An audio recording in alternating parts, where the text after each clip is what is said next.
Hello class, my name is Christian Figueroa, and the speech that I have rhetorically analyzed is Ronald Reagan's remarks in a ceremony commemorating the 40th anniversary of the Normandy invasion. Now, the Normandy invasion is an act of bravery that took place in the Second World War on June 6, 1944.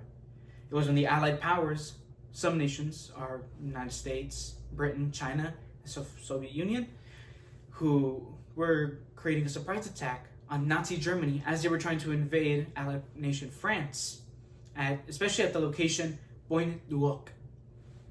Now, President Reagan, he used in his speech a lot of rhetorical strategy, literal devices, ethos, and pathos.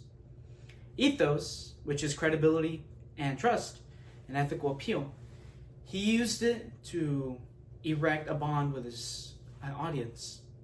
He was the president of the United States at the time, so him representing a nation that used to fight alongside with France helped build a great trust with his audience.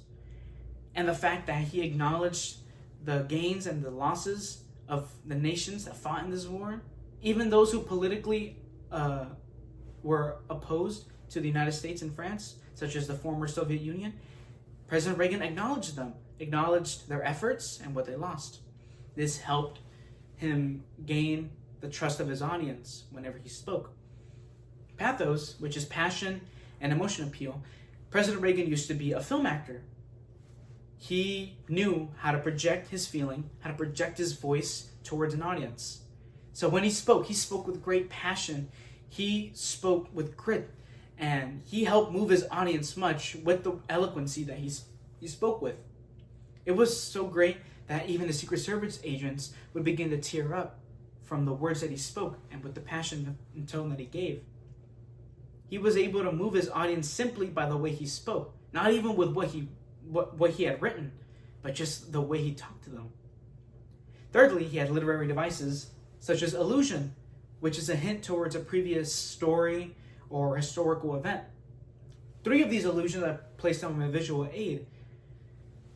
The first one being a line from a poem written by poet Stephen Spender.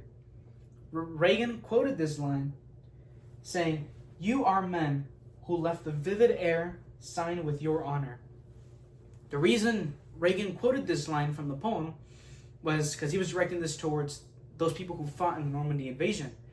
He knew that every step they took, every breath they took, they were doing it in honor, because they were courageous, they were brave to fight in the war, to be alone, separated from their families, to fight for what they believe in and try to find peace. Second is Bill Millen, also known as the Mad Piper. The reason he was called the Mad Piper was because during the Second World War, British armies used to have bagpipe players to alleviate them and to calm them down and to boost their morale.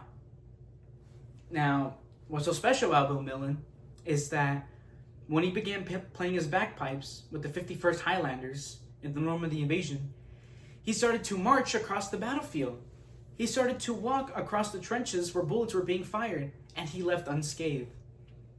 The reason Reagan alluded to this is because he understood the importance and the value of these men that fought. Even though some may have died, some had been wounded, he knew that they were willing to face death right in the eye. And if they were to lose their life, they would not care, as long as they could stand for what was right and even die with honor. Thirdly is a biblical principle from the 5th book of the Bible in Deuteronomy, chapter 31, verse 6, quoting, "I will not fail thee nor forsake thee." The reason Reagan quoted this is because Christianity was such a staple to society. This, being a religious person, it moved me, and I'm pretty sure it moved Reagan's audience because they believed in the Lord back then much more. God was such a staple to people. It helped create a sense of trust, a sense of hope to the people. They knew that Reagan, no matter what scarring the Normandy invasion left, they could believe in his words and see towards the future. Thank you all again. I hope you have a great